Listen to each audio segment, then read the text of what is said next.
तो इसी में जो हमारा है नेक्स्ट क्वेश्चन आता है।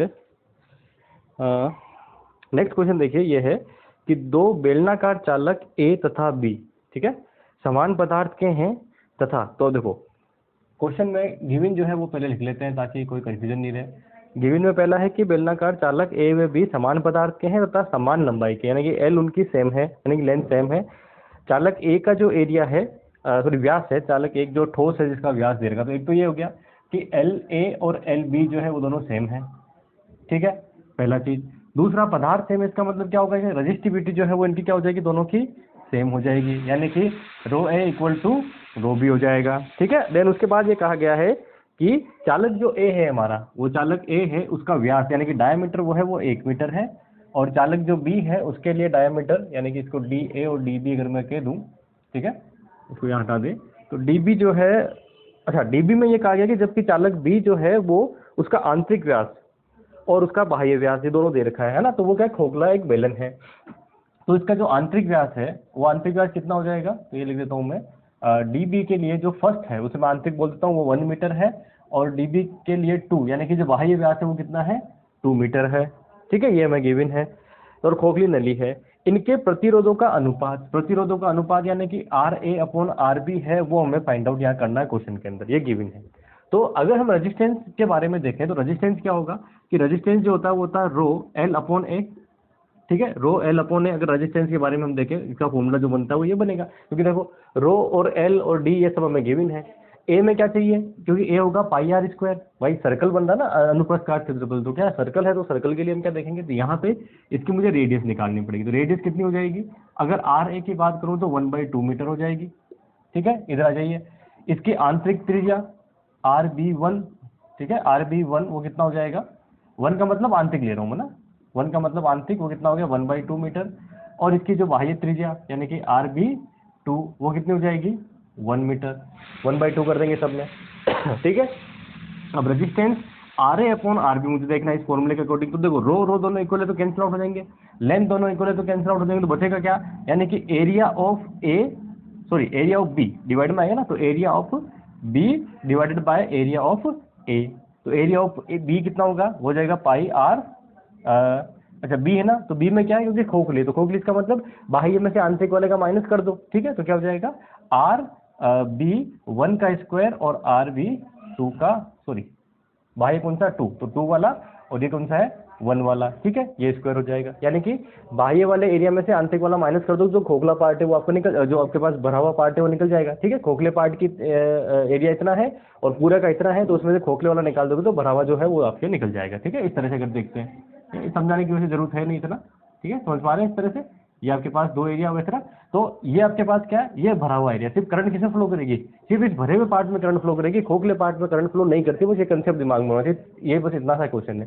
तो इसका मतलब ये भरा हुआ पार्ट वाला मुझे एरिया निकालना है, ठीक है, तो इसको अगर मैं ऐसे देखूं आगे से क्रॉस सेक्शनल में, तो इस तरह से है ये, ठीक है, तो ये एरिया इसमें से क्या कर दो, पूरे एरिया में से ये एरिया माइनस कर दो, तो पूरे एरिया में से हमने ये मैंने माइनस कर दिया, ये अपना पास निकल गया, ये आ जाएगा हमारे पास पाई आर ए स्क्वायर, ठीक है, पाई से पाई कैंसिल, आर बी, तो आर बी कितना 1, तो 1 का स्क्वायर 1, 1/2 का स्क्वायर तो 1/4 डिवाइडेड बाय, इधर कितना होगा 1/2 है ना, ये 1/2, तो 1/2 का स्क्वायर 1/4, ठीक है, एलसीएम लेके सोल्व कर लीजिए, ऊपर आ जाएगा 3/4 और नीचे आ जाएगा 1/4, 4 से 4 कैंसिल, तो कितना आ गया 3, तो इसका जो ऑप्शन आपके पास आएगा ये ऑप्शन होगा ऑप्शन 4 जो है मेरे पास, वो मेरे पास आ रहा है 3, तो ये इसका आंसर हो जाएगा, ठीक है।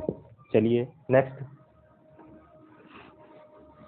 अब गलती क्या हुई, जल्दी जल्दी में हम लोगों ने, कुछ लोगों ने की होगी, वैसे तो क्या है कि इसमें क्वेश्चन में दे रखा है आंतरिक और, तो दिमाग लग जाता है, कोई बहुत बड़ी चीज़ है नहीं इसमें, ठीक है, तो बहुत इजी क्वेश्चन है, कोई हार्ड क्वेश्चन है नहीं, लगभग 90% ने कर लिया होगा, ठीक है। नेक्स्ट वाला क्वेश्चन है, इसमें थोड़ा सा कंसेप्ट आ गया, हालांकि इसको भी कर लिया होगा, थोड़ा तुक्का उक्का लगा लगा के, ट्रिक लगा के। क्वेश्चन है किसी ठोस के लिए विक्षेपण संबंध, ठीक है, विक्षेपण यानी कि डिस्पर्शन रिलेशन किसमें होता है, एनर्जी और जो आपके के है उसके अंदर रिलेशन होता है, तो ये रिलेशन मुझे गिवन है,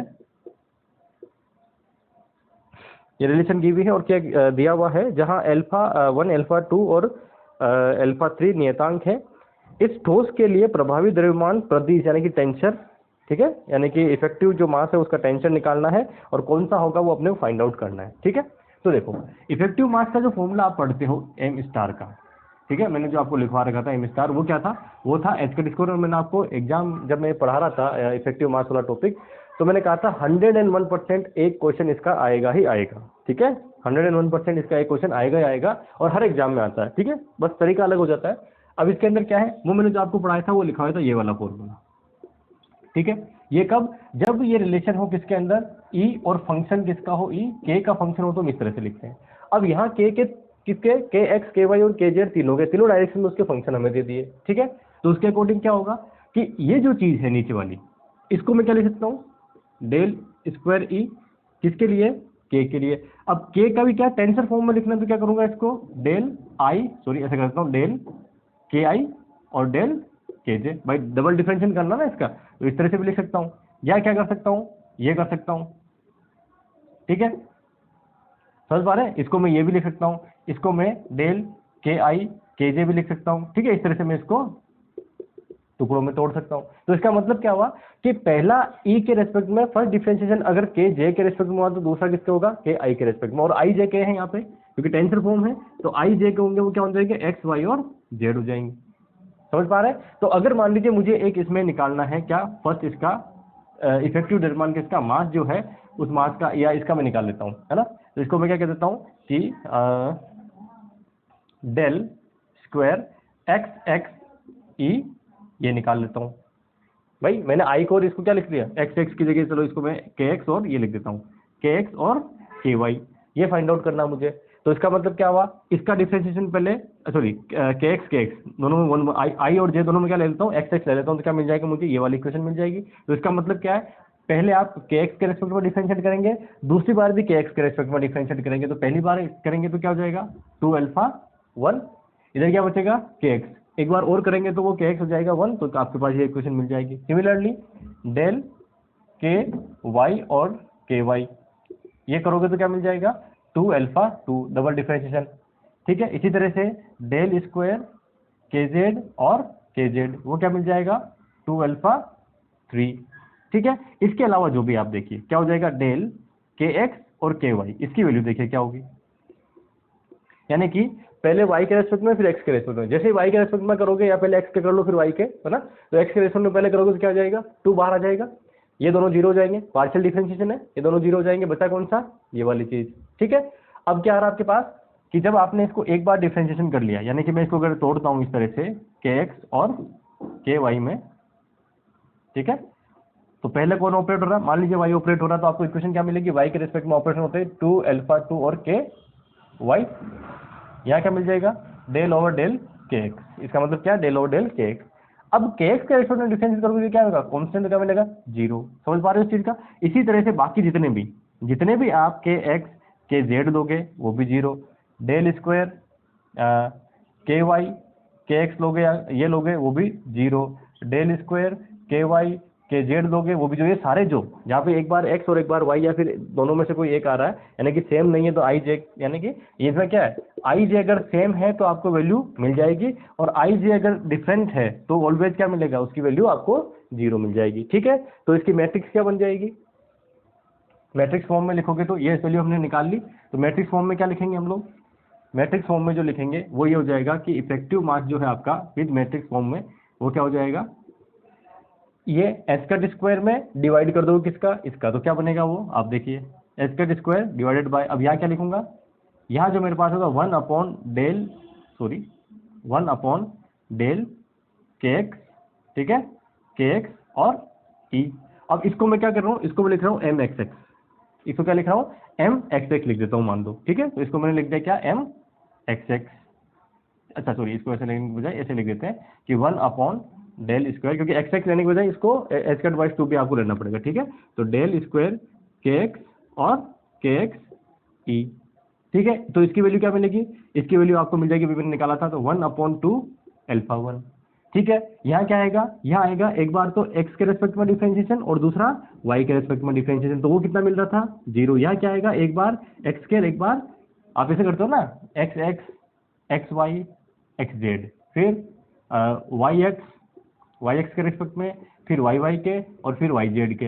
अगला क्या करोगे उसमें, जब मैट्रिक्स बनाते हो तो z x फिर z y और जेड जेड। तो इसका मतलब ये जो तीनों हैं इसमें तीनों में सेम इसी के रेस्पेक्ट में हो रहा है, तो यह क्या मिल जाएंगे आपको, इनकी जो वैल्यू है वो इस तरह से मिल जाएगी, बाकी सब क्या मिल जाएंगे जीरो। तो यहाँ क्या मिलेगा, ये भी जीरो। अगला क्या हो जाएगा, जीरो 1/2 अल्फा 2 और जीरो, यहाँ पे कितना जीरो। अगला 2 जीरो और फिर क्या मिलेगा अगला 1/2 अल्फा 3। ठीक है, तो इस तरह से आपको क्या बनानी थी, मैट्रिक्स बनानी थी। और ये जो मैट्रिक्स है ये आपके कौन सी आ रही है, फर्स्ट ऑप्शन मेरा आ रहा है इसके अंदर, जिसमें एच कट बाहर आ रहा है, क्योंकि एच के लिए हमने बाहर ले लिया, बाकी 1 बाई में लिखा तो 1 बाई में आपके पास ये इक्वेशन बन जाती है। ठीक है, बड़ा सिंपल सा था, थोड़ा सा दिमाग लगाना था, और वैसे लगा लिया होगा, कोई बहुत बड़ी चीज है नहीं इसमें, है ना। चलिए नेक्स्ट क्वेश्चन जो है उस पर आते हैं। नेक्स्ट क्वेश्चन है एक रेडियो एक्टिव नाभिक। ठीक है, ये बहुत कह सकते हैं कि इसमें इतना सिंपल सा कंसेप्ट छुपा था, लेकिन मुझे लगता है कि बहुत कम लोग उसको क्लिक कर पाएंगे। वो कंसेप्ट मैं अभी आपको बताऊंगा ना। एक रेडियो एक्टिव नाभिक, जैसे कि बहुत लोगों ने इसको छोड़ दिया था। ठीक है, और समस्या क्या हुई वो समस्या मैं अभी आपको बताता हूँ। एक रेडियो एक्टिव नाभिक ए, ठीक है, एक रेडियो एक्टिव नाभिक है ए, ये क्या होता है, कन्वर्ट होता है किसके अंदर, बी के अंदर कन्वर्ट होता है। और इसकी जो माध्य आयु है, अर्ध आयु ना, इसकी जो ए की हाफ टाइम है वो कितना है, वो टी गिवन है आपको। ठीक है, इसका कितना गिवन है, हाफ टाइम है वो टी गिवन है। टी इक्वल टू 0 पे बी का कोई नाभिक नहीं है। ठीक है, तो इसको मैं थोड़ा इधर लिख देता हूँ। ए का जो हाफ टाइम है ना, ए का हाफ टाइम वो कितना है, टी है। टी इक्वल टू 0 पे, टी इक्वल टू 0 पे ये कितना है, एन नॉट है। तो ये कितने हैं, 0 है, कुछ भी नहीं है। लेकिन टी इक्वल टू टी पे, ये क्वेश्चन में कह रहा है कि टी इक्वल टू 0 पे बी का कोई नाभिक नहीं है, किसी क्षण टी पर बी की संख्या ए की संख्या से अनुपात में 0.3 है। अब समझना, किसी टाइम टी पर, अब टी पर जाएंगे तो कितने हो गए, मान लीजिए एन हो गए। ठीक है, कितने हो गए, एन हो गए। अब ये क्या कह रहा है कि बी की संख्या ए की संख्या का 0.3 है। समझ पा रहे हैं, बी की संख्या का ए की संख्या से अनुपात 0.3 है। तो आप सोचिए कि अगर मान लीजिए मैं यहाँ बी, नंबर ऑफ बी देखना चाहूँ, तो नंबर ऑफ बी क्या होगा, नंबर ऑफ बी जो होगा उसका मतलब क्या है कि ये जो अगर मान लीजिए इतने हैं, ये कितने हैं, इतने हैं, किसी संख्या पे क्या दे रखा है कि बी की संख्या ए की संख्या का कितना है, 0.3 गुना है, ये अपने को दे रखा अनुपात के अंदर। तो तब टी का इस प्रकार का, टी का जो मान है वो फाइंड आउट करिए, टी फाइंड आउट करना आपने, भाई टी की वैल्यू है जो क्या होगी उसका फॉर्मूला में निकालना है। ठीक है, तो आप सोचिए जब टी इक्वल टू 0 की बात मैं करता हूँ, है ना, तो टी इक्वल टू 0 पे ये एन में, इसमें दोनों में क्या रिलेशन होगा। तो आप सोचिए कि ये जब एन टी इक्वल टू 0 पे एन नोट था, ठीक है, टी टाइम बाद कितने इसमें से बन गए, से कितना हुआ, ये इसमें से इतने कम हो गए। तो मुझे बताओ इसमें क्या रिलेशन हो जाएगा कि जो एन है, ठीक है, जो एन है वो क्या है, या ऐसे देख लीजिए कि जो एन नोट है वो क्या है, वो इस एन के अंदर ये जोड़ दीजिए। ठीक है, यानी कि कितना था एन और 0.3 एन, तो कितना हो गया 1.3 एन जो है वो एन नोट हो गया। टी इक्वल टू 0 पे कितना हो गया, ये हो गया। अब आप आराम से फॉर्मूला लगा सकते हैं। क्या फॉर्मूला लगा सकते हैं, आपने इन दोनों में रिलेशन फाइंड आउट कर लिया है। जब रिलेशन फाइंड आउट कर लिया है तो क्या होता है कि जो मेरा एन होता है किसी टाइम पे, वो क्या होता है, N naught exponential minus lambda t होता है। ठीक है, क्या होता है, माइनस लेमडा टी होता है। टी मुझे फाइंड आउट करना है, तो इसको क्या फॉर्मूला बना सकता हूँ, अच्छा सॉरी, फॉर्मूला बनाने की बजाय आप ऐसा कर लीजिए कि माइनस एल्फा ये कर लीजिए, और ये आ जाएगा हमारे पास एन अपॉन एन नॉट। तो एन कितना है, एन तो एन ही है, एन नॉट कितना है 1/3 एन। ठीक है, इस एन से एन कैंसिल, इसको पलट लीजिए तो ये बन जाएगा आपके पास 1.3। ठीक है, आगे lambda t is equal to L N 1.3। ठीक है, अब लेमडा गिवन है क्या इस फॉर्मूले में, कहीं पे भी अपने क्वेश्चन में नहीं है, तो लेमडा किससे कर सकते हैं, इससे कर सकते हैं। जो हाफ टाइम होता है, ठीक है, हाफ टाइम जो है वो क्या होता है, वो होता है हमारे पास 0.693 डिवाइडेड बाय लेमडा। ठीक है, तो लेमडा इक्वल टू क्या हो गया 0.693 डिवाइडेड बाय, अपने पास टी हाफ कितना देगा ये देखा, तो मैं ये आपको यहाँ पे लिख देता हूँ। तो कुल मिला के आपके पास टी अगर मैं बनाता हूँ, है ना, तो उसमें लेमडा क्या होगा, उसमें डिवाइड में चला जाएगा, तो ln 1/3 तो क्या आ गया आपके पास बाहर। ठीक है, इसको मैं और क्या लिख सकता हूँ, इसको ln2 भी लिखते हैं ना, क्योंकि हमारे पास एक्सरसाइज में फॉर्मूले में ln की फॉर्म में आ रहा है, तो ln क्या लिखा है तो उसको 2 लिखते हैं, तो ln2 लिखते हैं तो ये कितना हो जाएगा, जैसे ही मैं यहाँ रखूंगा लेमडा की, तो ln2 और इसके मल्टीप्लाई में क्या जाएगा टी। तो ये आपका ऑप्शन है, इसके अंदर आंसर हो जाएगा। अब मैं कह रहा था ना छोटा सा कंसेप्ट क्या है, बस ये वाला कंसेप्ट था। मैक्सिमम लोगों के ये आंसर इसलिए नहीं आया कि उन्होंने क्या कर दिया, इसको 0.3 मान लिया तो ये कितना है 0.7, 0.7 हो गया, तो 0.7 n इसको मान के, इसको n नॉट को मान के सोल्व करने की कोशिश करी और वही आपकी गलत हो गया, जबकि वो 0.7 n नहीं, वो कितना 1.3 n होगा। ठीक है, तो इसका ऑप्शन अगर आप देखते हैं तो मेरे आ रहा है t into L N 1.3 upon, ये सेकंड ऑप्शन है जो मेरे पास ये आ रहा है। ठीक है, आप देख सकते हैं, तो इसका सेकंड ऑप्शन जो है वो आंसर हो जाएगा। ठीक है, चलिए अब आप कहोगे कि सर एग्जैक्टली ऐसा क्वेश्चन नहीं मिल रहे। अब वो तो देखिए मैंने आपको ये चीजें बता रखी थी, मैंने आपको कहा था कि इस पे अगर कोई क्वेश्चन आता है तो इसी तरह का क्वेश्चन आपको देंगे कि इसमें आपको रिलेशन फाइंड आउट करने होंगे। तो आप वीडियो उठा के देख सकते हैं, न्यूक्लियर फिजिक्स के मैंने 4 या 5 वीडियो बनाए हैं, उसमें से मैक्सिमम क्वेश्चन न्यूक्लियर फिजिक्स के पड़ गए। एक मैंने क्योंकि उसमें डिटेक्टर वगैरह नहीं पढ़ाए थे, क्योंकि बहुत लंबा चैप्टर, उसको 5 वीडियो अगर लेक्चर बनाते तो जाके वो कवर होता है एक चैप्टर, और उसमें से एक क्वेश्चन आया हुआ है, तो मैं उसलिए उस पर मैंने ज़्यादा फोकस नहीं किया था। अच्छा, नेक्स्ट क्वेश्चन, ये बहुत अच्छा क्वेश्चन आया, ये भी बहुत लोग जो है वो छोड़ के आ गए थे, या फिर जिनका मैक्सिमम जो है कंसेप्ट जिनका नहीं था, और ये क्वेश्चन मैंने मतलब एग्जैक्टली वीडियो लेक्चर में करवाया हुआ है ऐसा क्वेश्चन। ठीक है, तो आप देखिए क्या क्वेश्चन है कि ये ब्लॉक है, ये इस तरह से जो है ये ब्लॉक पड़े हुए हैं, ये आपके पास एक दृढ़ आधार हो गया, इस दृढ़ आधार पे ये 10 न्यूटन का ब्लॉक है, उस 10 न्यूटन के ब्लॉक के ऊपर ये 5 न्यूटन का ब्लॉक है, और उस 5 न्यूटन के ब्लॉक के ऊपर ये 4 न्यूटन का ब्लॉक है। ठीक है, ये हमारा ब्लॉक दिया हुआ है। अब कहा क्या है कि ये जेड ब्लॉक है, ये वाई है, और ये एक्स ब्लॉक है, और क्वेश्चन है कि 3 ब्लॉक एक्स वाई तथा जेड एक मेज पर विराम में है। ठीक है, प्रत्येक ब्लॉक, अच्छा देखो विराम होने का मतलब क्या है कि इस पे जो टोटल मिला के नेट फोर्स लग रहा है वो फोर्स कितना है, 0। नेट फोर्स कितना है, 0 है। अब आगे देखिए कि विराम में है, प्रत्येक ब्लॉक का भार चित्र में इंगित है, ब्लॉक वाई पर कार्यकारी नेट बल तथा ब्लॉक जेड द्वारा वाई पे लगाया गया बल क्रम से है। पहला तो वाई के लिए नेट बल कितना होगा वो पूछा है, दूसरा वाई पर जेड के द्वारा, यानी कि जेड कितना फोर्स इस पे लगा रहा है वो मुझे फाइंड आउट करना है। ठीक है, तो अब मैंने क्या कहा, जब भी ऐसा क्वेश्चन आए तो सबसे पहले आपको देखना है कि हिडन फोर्स कौन से हैं। ठीक है, तो आप देखिए ये जो है इस पे एक फोर्स लगाएगा तो ये इस पे एक फोर्स लगाएगा, आपस में मैंने बताया था इस तरह से बनाना, ये इस पे फोर्स लगाएगा तो ये इस पे फोर्स लगाएगा। ठीक है, ये इस पे फोर्स लगाएगा तो ये इस पे फोर्स लगाएगा, न्यूटन के जो अपना थर्ड नियम है उसके अकॉर्डिंग फोर्स लगाएंगे। ठीक है, टोटल मिला के फोर्स कितना है इस पे, 0, तो इसका मतलब नेट फोर्स कितना टोटल मिला के 0 है। तो स्टार्टिंग कहाँ से करनी है, ऊपर वाले, तो ऊपर वाला जो है इस 4 न्यूटन वाले पे कौन कौन से फोर्स लग रहे हैं। ठीक है, 4 न्यूटन वाले पे कौन कौन से फोर्स लग रहे हैं वो आप देखिए।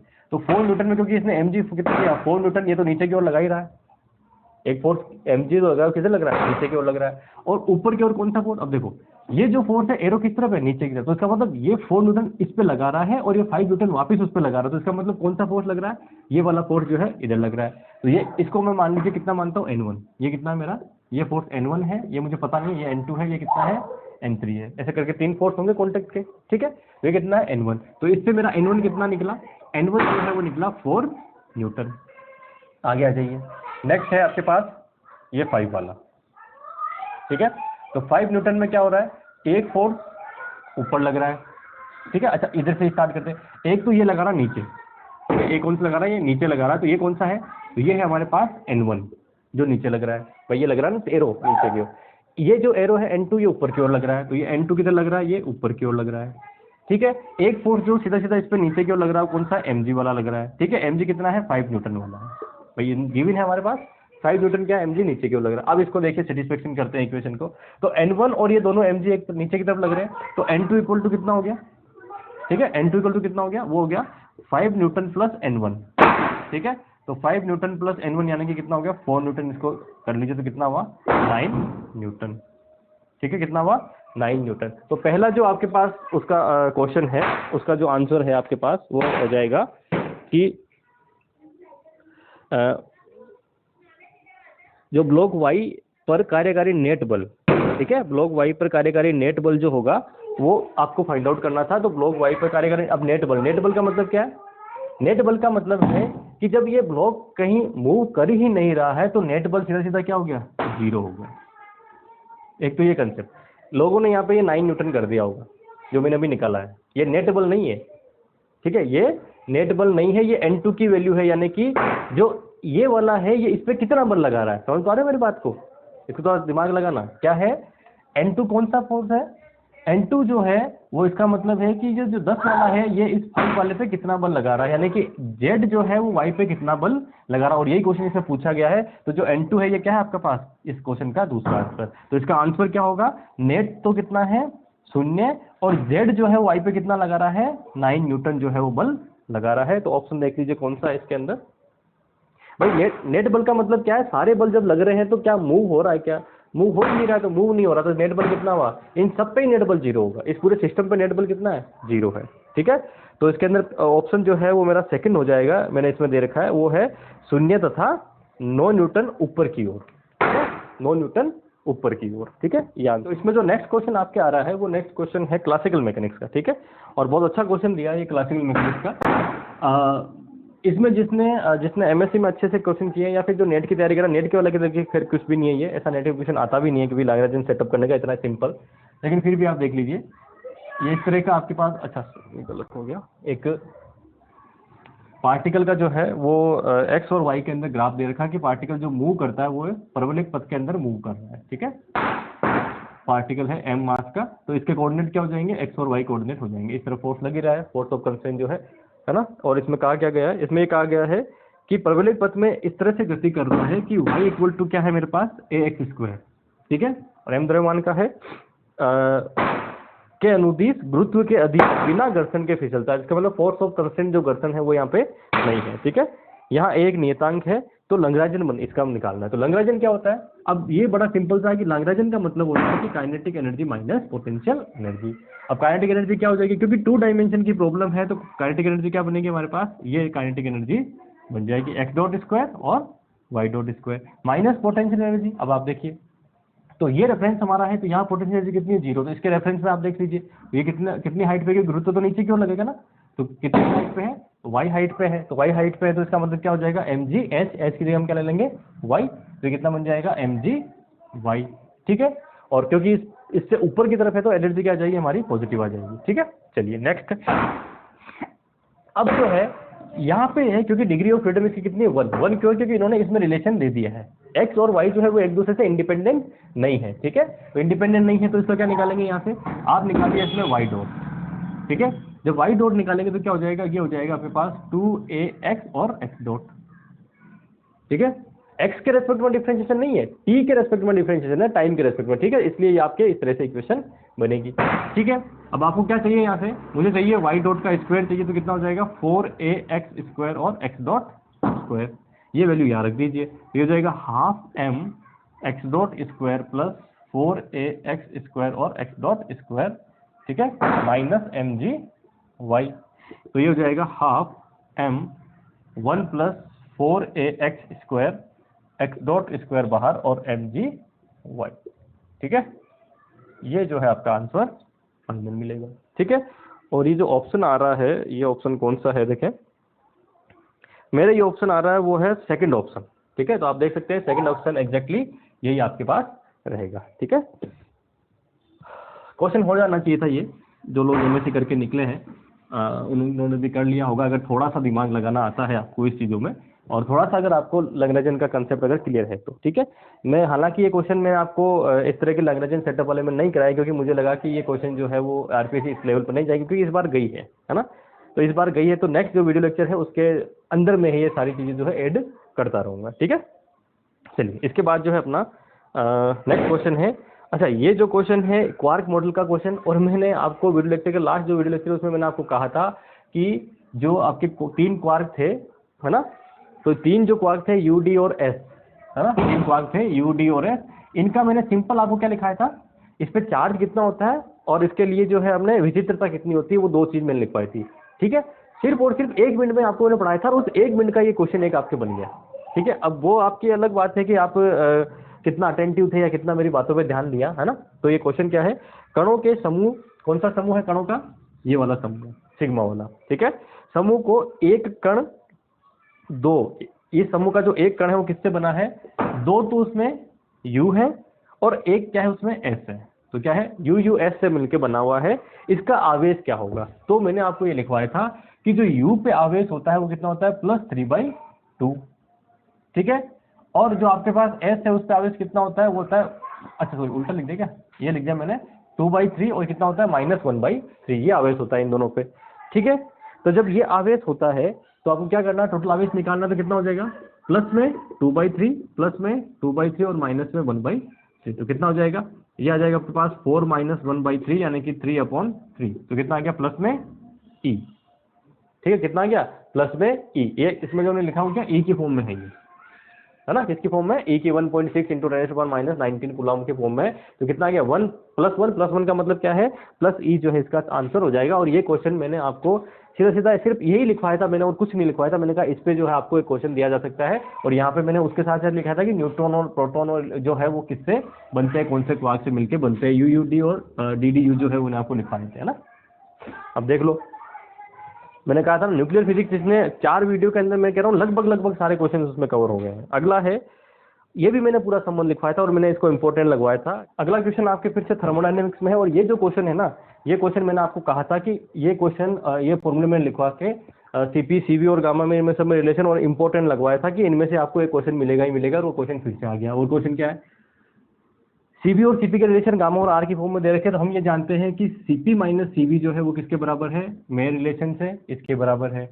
और गामा जो है वो किसके बराबर, अच्छा सीपी अपॉन सीवी बराबर जो है वो क्या होता है, वो गामा होता है। इसमें गामा की जगह आर ले रखा है, स्मॉल वाला ना, इस क्वेश्चन में, लेकिन वो प्रिंटिंग में हो सकता है कि वो नहीं लिख पाए होंगे। ठीक है, वो क्यों, वो गामा है, ध्यान रखना, क्योंकि उसमें लिख दिया क्वेश्चन के अंदर कि ये लिखा है सही संबंध की पहचान कीजिए, संकेतों को प्रचलित अर्थ है। ठीक है, तो प्रचलित अर्थ का मतलब ये है।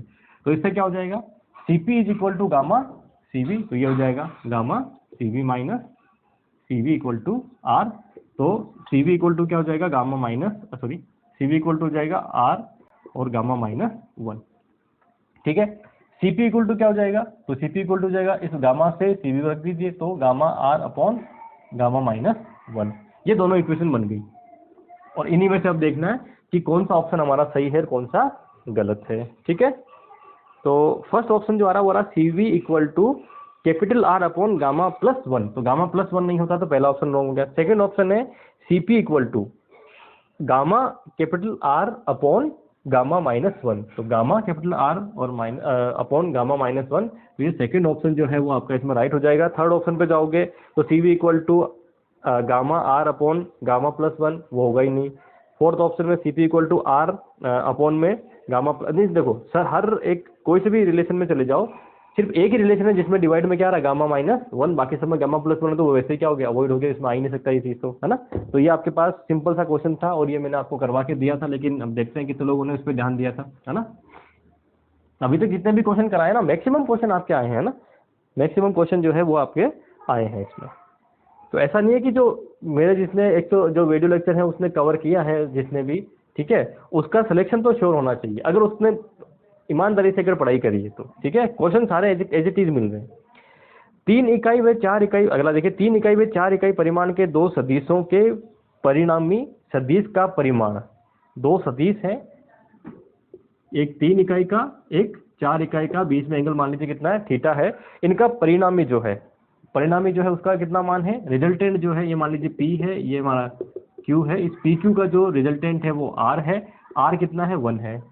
ठीक है, इनके सदिश गुणन का परिमाण क्या होगा, तो सदिश गुणन का मतलब क्या है, P डॉट अगर Q करते हैं, P क्रॉस Q करते हैं, तो क्या आ जाएगा वो PQ साइन थीटा। इसका आपको मान फाइंड आउट करना है, तो पहले थीटा फाइंड आउट करना है। तो इनका रिजल्टेंट क्या होता है, समांतर उसमें चल जाओ, है ना, सदिशों के योग में। तो सदिशों का योग क्या कहता है, रिजल्टेंट R = दिस। ठीक है, रिजल्टेंट R = दिस। ठीक है, तो ये किसका हो गया, 1 = ये हो गया 3 का स्क्वायर यानी कि 9, और ये हो गया 16 प्लस 3 × 4 और cos theta two the power 1/2। दोनों तरफ स्क्वायर कर दो तो ये हट जाएगा अपने आप, क्योंकि इधर 1 है ना। तो ये हो जाएगा 25 प्लस ये हो जाएगा हमारे पास 6 × तो 24,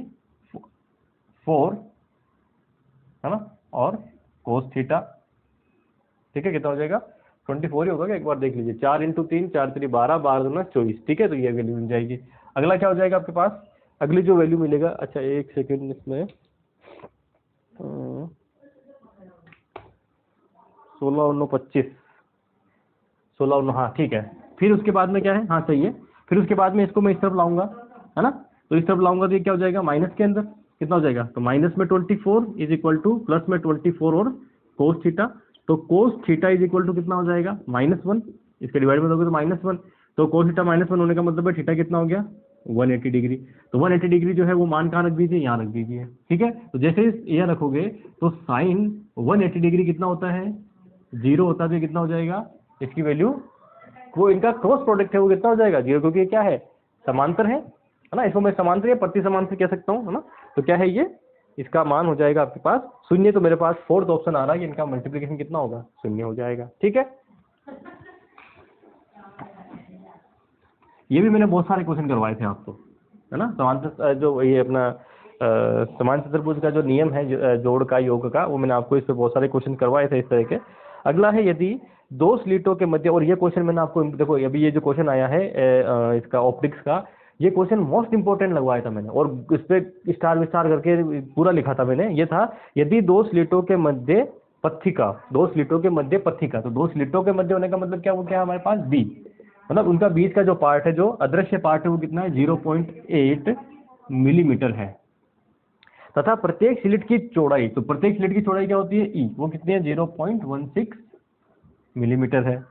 तो द्विस्लिट प्रतिरूप में लुप्त कड़ियां कौन सी होगी, ठीक है। तो लुप्त के लिए कंडीशन क्या होती है, वो होती है E + B/E is equal to NM, और इसको मैंने ऐसे ही किया था और ऐसे करके, और यहाँ मोस्ट इंपोर्टेंट लिखा था कि इस पे क्वेश्चन आपके आने की पूरी संभावना है, और ये क्वेश्चन पूरा ऐसा ही आया है, ठीक है। सिंपल सा था कंसेप्ट, जिसके दिमाग में था वो आराम से कर जाएगा। ये क्या हो जाएगा, 0.8 + 0.16 divided by 0.16 is equal to n, ठीक है। ये कितना हो जाएगा, तो ये हो जाएगा आपके पास 0.96 डिवाइडेड बाय 0.16, ठीक है। और अगर ये देखें पॉइंट से पॉइंट हट जाएगा तो 16 नम 6 टाइम, है ना। तो ये जाएगा n = 6m। तो m की वैल्यू कहाँ से स्टार्ट होगी, 1 2 3 से। तो अगला क्या मिलेगा आपको, n की वैल्यू वो मिलेगी जहाँ पे दोनों इक्वल होंगी। 6 टाइम होगा वो आपके पास लुप्त रहेगा। तो लुप्त कौन सा रहेगा, पहले 6, फिर 12, फिर 18, फिर 24, 6 के पावड़ा लिखते जाओ, वो आपके क्या रहेगा, ठीक है। तो ऑप्शन कौन सा आ रहा है आप देखिए इसके अंदर, ये जो ऑप्शन आ रहा है आपके पास, ये आ रहा है थर्ड ऑप्शन, ठीक है। थर्ड ऑप्शन में आप देखेंगे तो 6, 12 और 18 वाला आ रहा है। तो ये अब आप पे डिपेंड करता है, इतना सा क्वेश्चन था, और जिसने मैंने आपको कहा था कि ऑप्टिक्स में भी मैंने बहुत ज़्यादा कोई आपको पढ़ाया नहीं है, है ना। ऑप्टिक्स में मैंने जरूर 11th 12th वाले पोर्शन पे थोड़ा सा जोर देता, बाकी बीएससी वाले पोर्शन पे तो आपको डायरेक्ट मैंने कहा था ये फॉर्मूला, ये इसका सोल्यूशन, ये फॉर्मूला, ये सोल्यूशन, ये आप दिमाग में रख लेना, ठीक है। चलिए अगला है, एक कण पृथ्वी की सतह से सीधा ऊपर पलायन, एक कण पृथ्वी की सतह से सीधा ऊपर प्लाइन वेग के आधे वेग से दागा जाता है, ठीक है। तो वेग कितना है, प्लाइन वेग यानी एक्सेप्ट प्लाइन वेग यानी कि एस्केप वेलोसिटी जो है उसका आधा। तो एस्केप वेलोसिटी क्या होती है, वो होती है √2gr, ठीक है, √2gr/2, ठीक है। तो इससे दागा जाता है। तो ठीक है, इसको मैं थोड़ा सा आगे और सोल्व करके लिखूं तो ये हो जाएगा √gr/2, ठीक है, ये हो जाएगा, इस वेग से दागा जाता है। अब ये कहते हैं यदि पृथ्वी की त्रिज्या r है, कैपिटल R दे रखा है मैंने वही लिए, तो पृथ्वी की सतह से प्राप्त अधिकतम ऊंचाई, अब कितनी अधिकतम ऊंचाई पे जाएगा। और ये क्वेश्चन मैंने आपको कहा था कि इस तरह के क्वेश्चन जो है एग्जाम में आने के रहते हैं, क्योंकि इसमें कंसेप्ट है सिंपल, ठीक है। सिंपल कंसेप्ट क्या है कि आपके पास ये पृथ्वी है, ये इसकी त्रिज्या r है, ऊपर की ओर आपने दागा, और ये मान लीजिए फाइनल यहाँ पहुंच गया, तो आपको ये हाइट फाइंड आउट करनी थी, ठीक है। तो यहाँ पे जब आप इसको ऊपर की ओर दागे तो वे कितना इसका v है, तो यहाँ पे इसकी दो एनर्जी होंगी, पोटेंशियल और काइनेटिक एनर्जी, ठीक है। पोटेंशियल कौन सी, इसके सरफेस पे, ठीक है। उसके बाद ये क्या होगा, वेलोसिटी धीरे धीरे कम होगी, यहाँ पहुंचेगा तो ओनली क्या होगी, इसकी पोटेंशियल एनर्जी होगी। ये कंसेप्ट मैंने आपको बताया है, मैंने कहा इस पे क्वेश्चन आएगा, ठीक है। तो इसका मतलब यहाँ की एनर्जी, यहाँ की एनर्जी कंजर्वेशन दो लगाएंगे तो यह क्या हो जाएगा, 12mv प्लस, और यहाँ एनर्जी कितनी हो जाएगी, क्योंकि क्षेत्र में है, इसका मतलब क्या लेंगे, माइनस में Gmm/m, कौन सा, ये तो है पृथ्वी के लिए, और ये है इसके लिए Gmm/r, ठीक है, इक्वल टू, वहां जब पहुंचेंगे तो क्या हो जाएगा, Gmm/r + h, वहां क्या हो जाएगा, Gmm/r + h, क्योंकि अब डिस्टेंस कितनी होगी इसकी, ये पहले r थी, कितनी होगी, r + h, ठीक है। तो ये m तो m और m ये सारे कैंसिल आउट, ठीक है। अब यहाँ आ जाइए, ये v जो है वो किसकी फॉर्म में है, gr की फॉर्म में है ना, स्मॉल gr की, तो इसको कैपिटल gr की फॉर्म में लिख सकते हैं। कैसे लिख सकते हैं, तो आप देखिए कि g जो होता है वो क्या होता है, Gme/r², ठीक है। तो आपके पास जी आर जो होता है वो क्या हो जाएगा, वो हो जाएगा G M E upon R हो जाएगा। ठीक है, ये चीज यहाँ रख दीजिए, तो यहाँ रखेंगे तो क्या बन जाएगा, रूट में जी एम अपॉन 2r। ठीक है, जी एम, अच्छा हाफ एम वी स्क्वायर है यहाँ पे ना, एम वी स्क्वायर है, तो ये आप वैल्यू यहाँ रखेंगे, तो ये वैल्यू जैसे ही रखेंगे तो वी की वैल्यू यहाँ रख दीजिए, तो हो जाएगा हाफ में। ठीक है, और स्क्वायर हो रहा है तो क्या हो जाएगा, जी एम अपॉन आर, 2 है तो ये हमारा पास 2 हो जाएगा, माइनस में G M upon R, minus में G M upon R plus H, G M cancel out, तो 1/4r माइनस 1/r और equal to minus R plus H.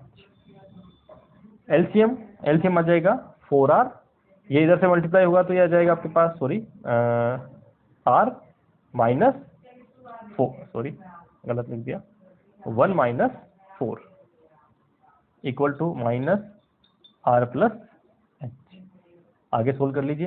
ठीक है, पलट देते हैं, तो पलटते ही क्या हो जाएगा, 4r, अच्छा माइनस से माइनस, क्योंकि यहाँ क्या है माइनस का 3 तो माइनस माइनस में कैंसिल आउट कर देता हूँ, तो 4r/3 is equal to R plus H, इसको उधर ले जाइए तो 4r इक्वल टू 3। ठीक है, एच को इधर ले आइए। ठीक है, एच को, सॉरी एच को इधर ले लीजिए, इसको इधर ले आइए तो क्या बचेगा, 4 में से 3 जाएगा तो कितना बचेगा, आर, तो ऑप्शन क्या हो जाएगा, एच इक्वल टू कितना आ जाएगा आपके पास, एच इक्वल टू आ जाएगा आर, और ये आपके पास ऑप्शन आ रहा है। अच्छा कुछ कैलकुलेशन मिस्टेक करी है क्या, एक सेकंड देखते हैं,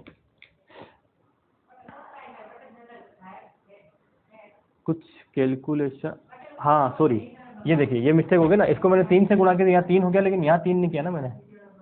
ठीक है, तो एच कितना हो जाएगा, r/3। ठीक है, ऑप्शन कितना आएगा आपके पास, कभी कभार जल्दबाजी का काम जो है वो गड़बड़ हो जाता है, तो ये इधर आएगा तो r और ये 3 आएगा इसके डिवाइड में, तो r/3 जो है इसका क्या हो जाएगा, आंसर हो जाएगा। ठीक है, तो ऑप्शन हो जाएगा आपके पास r/3 जो है वो इसका ऑप्शन हो जाएगा। ठीक है, चलिए नेक्स्ट।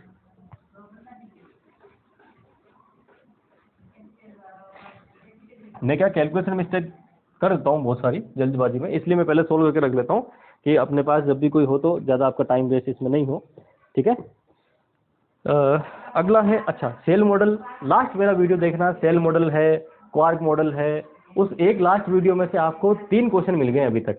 ठीक है, एक लास्ट वीडियो में से, 1 घंटे का पूरा वीडियो नहीं है, उसमें मैंने आपको 3 क्वेश्चन तो दे दिए हैं, तो अब वो किस्मत है कि लास्ट टाइम जिसने वो वीडियो देख लिया उसके लिए, उस पर कमेंट भी आए हैं कि सर बहुत बढ़िया ऐसे वैसे, लेकिन अब क्या करें, क्या है कि विश्वास, लोग क्या है कि फ्री में जो चीज़ मिलती है ना उसमें विश्वास थोड़ा कम करते हैं, पेड देंगे ना वो पैसे 30-40 हज़ार रुपये जब आप देख के कोचिंग करते हो, वहाँ पे विश्वास ज़्यादा होता है कि जब वो लोग कुछ ज़्यादा अच्छा पढ़ाएंगे। ठीक है, तो यही मेरे साथ होता है अक्सर कि जब मैंने पहली बार पढ़ाना स्टार्ट किया तो कहा अभी तो ये एमएससी करके निकला है इसलिए क्या पढ़ाएगा।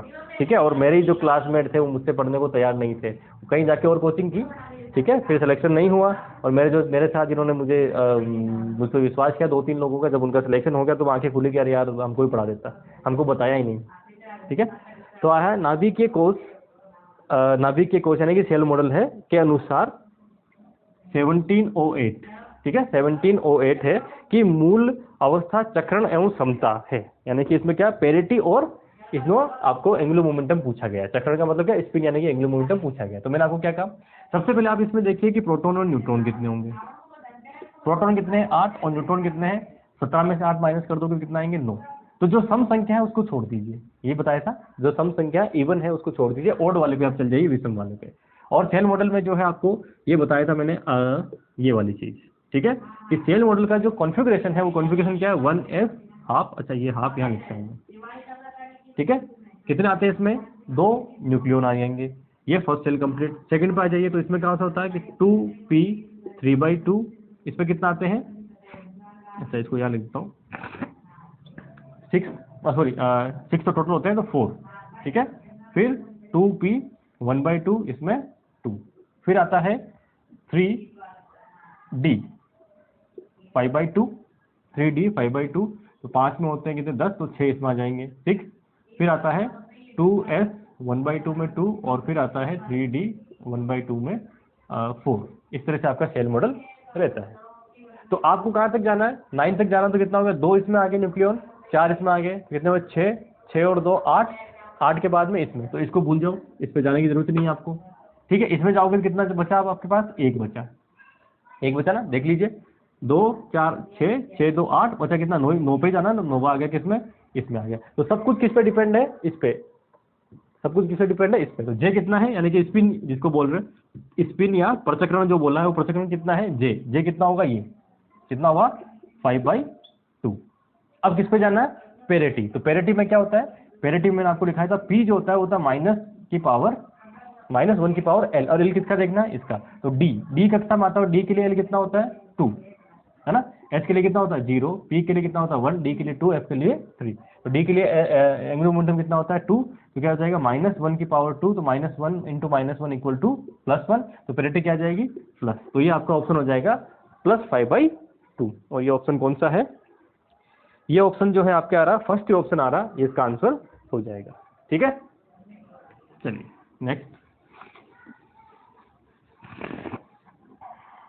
नेक्स्ट है निम्नलिखित। और अच्छा, ये जो अगला क्वेश्चन है, ये जब मैंने आपको स्टैटिस्टिकल पढ़ाया था उसका एक ही वीडियो पढ़ाया था, उस एक वीडियो में से ये क्वेश्चन पड़ गया। ठीक है, और कहा था कि ये लास्ट में क्वेश्चन, कि ये क्वेश्चन जो है आपके एग्जाम में आएगा। और मैंने आपको देखो हर वीडियो में से मेरे लगभग अगर मान लीजिए मैंने 155 वीडियो बनाए हैं, तो उसमें से 70% वीडियो में से कोई ना कोई क्वेश्चन आपके पास मिल रहा है ना। इससे ज़्यादा एक्यूरेसी कुछ नहीं हो सकती। अब आप इससे भी कम चाहते हैं कि फर्स्ट ग्रेड का कोर्स हो जाए, तो उससे कम नहीं हो सकता। स्टार्टिंग के 30-40 वीडियो तो सिर्फ आधे घंटे के हैं, उसके बाद मैंने 1-1 घंटे की वीडियो बनाना स्टार्ट किए हैं। ठीक है, तो इसका मतलब क्या है कि 100 घंटे हैं, तो 100 घंटे भी अगर आप नहीं पढ़ सकते और 100 घंटे की वीडियो अगर आपने नहीं कर पाए हो, तो फिर इससे कम तो कोई पढ़ाई नहीं हो सकती, क्योंकि आपको 11th 12th बीएससी और एमएससी सब कुछ क्लियर करवाना था। ठीक है, निम्नलिखित परमाणुओं में से कौन सा सिद्धांततः भी बोस-आइंस्टीन संगतता दर्शा नहीं सकता। तो बोस-आइंस्टीन यानी कि जो बोसोन नहीं होगा। इंग्लिश में थोड़ा पढ़ लेते हैं, थोड़ा क्या कि which of the following atom cannot exhibit the Bose-Einstein condensation even in principle. ठीक है, तो बोस-आइंस्टीन कंडेंसेशन कौन करेगा, जो बोसोन होगा। बोसोन के लिए क्या होना चाहिए, कि बोसोन के लिए स्पिन कितनी होनी चाहिए, इवन होनी चाहिए, है ना। ठीक है, क्या होनी चाहिए, इंटीजर मल्टीपल, सॉरी क्या होनी चाहिए, इंटीजर मल्टीपल होनी चाहिए, 1/2 या 3/2 ऐसी नहीं होनी चाहिए। ठीक है, तो पहला क्या है, पहला ये है। इसमें आप देखोगे तो ये क्या है, अब इसमें अच्छा, इसमें साथ साथ क्या लिखा, निम्नलिखित परमाणुओं, ये दिमाग में रखना है, ये नाभिक नहीं लिखा है ना, परमाणु एटम लिखा है। तो एटम लिखा तो इसका मतलब इसमें इलेक्ट्रॉन को इंक्लूड करना। ये क्या, हाइड्रोजन। हाइड्रोजन में क्या होता है, एक प्रोटॉन और एक क्या होता है, इलेक्ट्रॉन। तो कुल मिला कितने पार्टिकल है, 2 पार्टिकल है। जो 2 पार्टिकल, इसका मतलब क्या है, इवन। इसकी पेरिटी कितनी रहेगी, 2 पार्टिकल है, तो पेरिटी कितनी रहेगी, 1/2 + 1/2 = 1। तो इसका मतलब ये क्या है, ये तो बोसोन होगा। तो बोसोन है तो क्या होगा, बोस-आइंस्टीन कंडेंसेशन करेगा। तो पहला ऑप्शन नहीं है अपना क्या क्वेश्चन में, कि नहीं करेगा। ठीक है, दूसरा ऑप्शन क्या है, दूसरे में हमारा ये, तो इसमें क्या है, इसमें 2 प्रोटॉन है, 2 न्यूट्रॉन है और 2 इलेक्ट्रॉन है। कुल मिलाकर कितना हो गया, 6। ठीक है, तो 6 × 1/2 कर दोगे तो कितना आ जाएगा, 3। तो 3 क्या आ रहा है, इंटीजर मल्टीपल। तो ये भी क्या है, बोसोन है। अगला क्या है, 23Na11। तो 23Na11 का मतलब क्या है, 11 इसमें प्रोटॉन है, इसमें निकालोगे तो 12 इसमें न्यूट्रॉन है, और 12 इसमें क्या होंगे, इलेक्ट्रॉन होंगे। कुल मिला के कितने हो गए, 11 22, 22 और 33 एक 34। ठीक है, तो 34 × 1/2 कर दोगे तो कितना आएगा, 17। फिर से क्या आ गया, ये भी बोसोन। 1/2 में नहीं आ रहा ना अभी, तो इसका मतलब ये भी क्या है, बोसोन है। अगला है 30 Kr 90। ठीक है, कुछ लोगों को देखो, कुछ लोगों ने गलती क्या करी होगी, कुछ लोगों ने जो गलती करी है वो ये गलती करी है कि इन्होंने इलेक्ट्रॉन को इंक्लूड नहीं किया है। मैंने आपको पहले कहा क्वेश्चन को ढंग से पढ़ना, निम्नलिखित परमाणुओं, एटम है, एटम का मतलब इलेक्ट्रॉन है, और नाभिक अगर लिखते हैं तो इलेक्ट्रॉन नहीं है। ठीक है, ये दिमाग में लगाना था। तो कितना हो जाएगा, 19 प्रोटॉन प्लस 19 माइनस कर दीजिए इसके अंदर, तो ये आ जाएगा आपके पास 11 न्यूट्रॉन, है ना।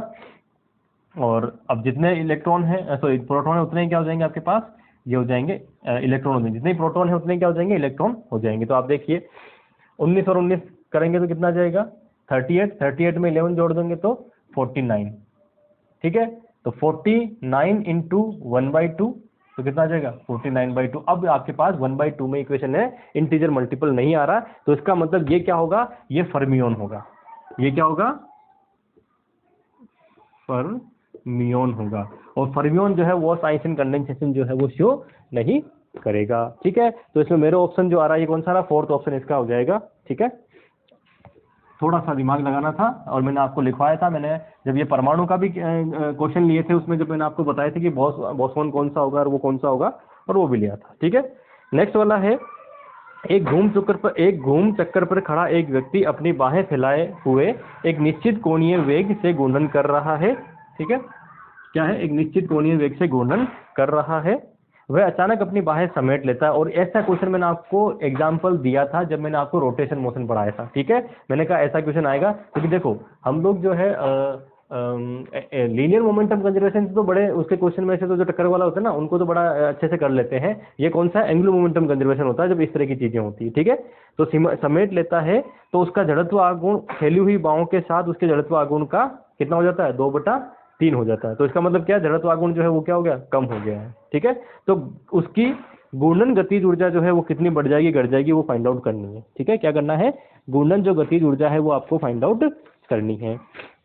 चलिए, तो इस क्वेश्चन के अंदर जो है सबसे पहले आप देखिए कि घूर्णन गतिज ऊर्जा सबसे पहले कितनी थी। तो मान लीजिए पहले कितनी होगी, ½I1 ω1²। ठीक है, उसके बाद जब ये बाहें समेट लेता तो कितनी हो जाती है, ½ I2 और ω2, क्योंकि ये दोनों चेंज होंगे। ठीक है, क्या चीज चेंज नहीं होगी कि जो इसका L1 है, L1 क्या होगा, ठीक है, ये, और L2 का मतलब क्या है, एंगुलर मोमेंटम बोल रहा हूं मैं ना, एंगुलर मोमेंटम क्या हो जाएगा, ये एंगुलर मोमेंटम कंजर्वेशन है। तो इसका मतलब क्या है, L1 = L2, ये दिमाग में होगा तो आप क्वेश्चन कर जाओगे। तो क्या हो जाएगा, I1 ω1 = I2 ω2, पहली बात। तो दूसरा, क्वेश्चन में ये गिवन है कि I1 = अच्छा I1 है, I2 में थोड़ा एक लाइन पढ़ लेता हूं पहले।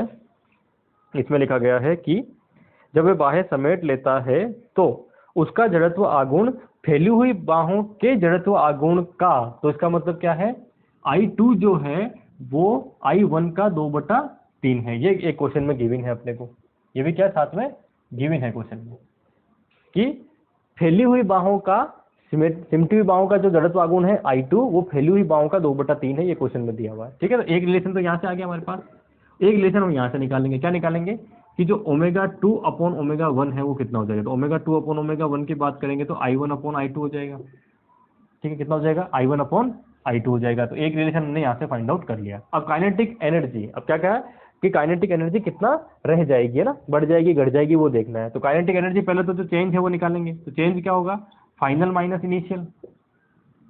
ठीक है, फाइनल माइनस इनिशियल। ठीक है, अब ये घट जाएगी रह जाएगी वो अपन देख लेते हैं। फाइनल माइनस इनिशियल कर दीजिए। तो फाइनल कौन सी, ये वाली, तो ये हो जाएगी I2 ω2² माइनस I1 ω1²। पहले तो ये निकाल लीजिए आप। ठीक है, तो ये कितनी आएगी, हाफ तो आपके पास कॉमन आ गया। ठीक है, अब इस सब चीजों को इसमें बदल दीजिए।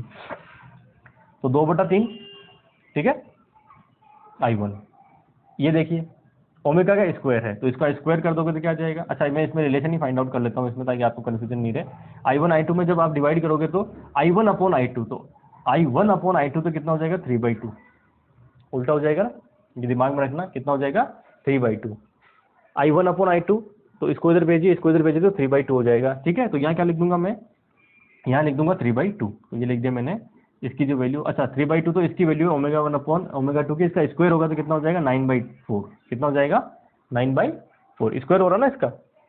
अगर मैं ऐसे देखूं तो मेरा निकाल देता हूं, ω1 = 3/2, सॉरी ω2 = 3/2 ω1, ये ना यहाँ से निकल जाएगा। तो यहाँ वैल्यू रखूंगा तो क्या हो जाएगा, 9/4 ω1 का स्क्वायर माइनस I1 और ω1 का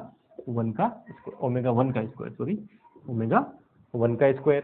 ठीक है, सोल्व कर दीजिए तो ये कितना हो जाएगा, 1/2 बाहर है, ये हो जाएगा आपके पास 18 और नीचे आ जाएगा 12 I1 और ω1। ठीक है, I1 ω1 भी कॉमन ले लीजिए, तो यहाँ बच जाएगा 1, तो I1 ω1 का स्क्वायर। तो ये 12 में से ये जाएगा तो कितना बचेगा आपके पास, 12 इधर चला जाएगा 6। ठीक है, कितना हो जाएगा, 18 माइनस 12 और यहाँ आ जाएगा 12। ठीक है, तो कुल मिला के कितना बचेगा, 6/12 यानी कि 1/2। कितना बचेगा, 6/12 यानी कि 1/2, 1/2 बार आएगा तो कितना हो जाएगा, 1/4 I1 ω1²। तो कितनी एनर्जी का लॉस हो गया, ये जो एनर्जी है ये आपके पास एनर्जी, अब देखो पॉजिटिव आ रही है नेगेटिव आ रही है, ये पॉजिटिव आ रही है, तो इसका मतलब क्या, एनर्जी बढ़ जाएगी। ठीक है, एनर्जी क्या हो जाएगी, बढ़ जाएगी। अब परसेंटेज में पूछा तो क्या करेंगे, जब भी परसेंटेज में पूछते हैं तो परसेंटेज क्या होता है, डेल्टा K अपॉन इनिशियल यानी कि K × 100 कर देते हैं। ठीक है, तो डेल्टा K कितना है, 1/4 I1 ω1², ये कितना है, 1/2 I1 ω1²। 2 का स्क्वायर, थोड़ा अच्छे से लिख देता हूँ, ठीक है, ओमेगा 1 का स्क्वायर। तो ये कैंसिल आउट, बचा कितना 1/2, 1/2 का इससे 100 से गुणा करोगे, ठीक है, तो क्या मिल जाएगा 50%। अब 50% इसमें क्या रहा है, माइनस किया है इसने इसको, तो पॉजिटिव वैल्यू आ रही है, तो इसका मतलब क्या होगा 50% बढ़ जाएगी, 50% क्या होगी, बढ़ जाएगी। तो आपका ऑप्शन क्या आ रहा है 50% बढ़ जाएगी वाला। देखो पहला ऑप्शन आ रहा है 50% घट जाएगी, दूसरा है 50%, सॉरी पहला आ रहा है 50% बढ़ जाएगी, दूसरा आ रहा है 50% घट जाएगी। तो क्या होगा 50% जो है ये बढ़ जाएगी, पहला ही ऑप्शन इसका आंसर हो जाएगा, ठीक है। चलिए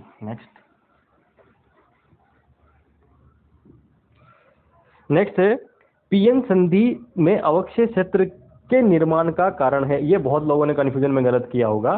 पीएन संधि जब बनती है तो मैंने आपको बताया था कैसे बनती है, ये मैंने आपको लिखवा के बताया था। ये पी पार्ट है और ये एन पार्ट है, इधर से डोपिंग कर रहे हैं। पी पार्ट में थर्ड ग्रुप की और एन पार्ट में किसकी कर रहे हैं भाई, इसमें क्या होगा थर्ड ग्रुप का मतलब होल इधर से डोपिंग कर रहे हैं, इधर कौन कर रहा है इलेक्ट्रॉन इसमें डोपिंग कर रहा है, ठीक है।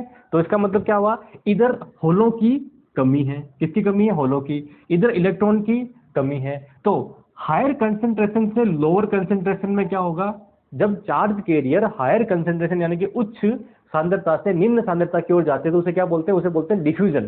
क्या बोलते हैं, डिफ्यूजन यानी कि विसरण। क्या बोलते हैं इसको, विसरण, ठीक है। और ड्रिफ्ट, ड्रिफ्ट यानी कि जो अफवाह है वो किसकी वजह से होता है, जब हम इलेक्ट्रिक फील्ड लगाते हैं तब कौन सा होता है, अफवाह। तो अब मुझे बताइए क्या इलेक्ट्रिक फील्ड लगाने के हम लोग यहाँ पे नहीं, जब पीएन संधि बीच की बनती है तो उसमें क्या हो रहा है, ये इधर जाते हैं ये इधर जाते हैं, तो आपस में क्या होता है, इनका होल जो है वो इलेक्ट्रॉन लेते हैं, तो इधर क्या आ जाएगा नेगेटिव चार्ज, ठीक है।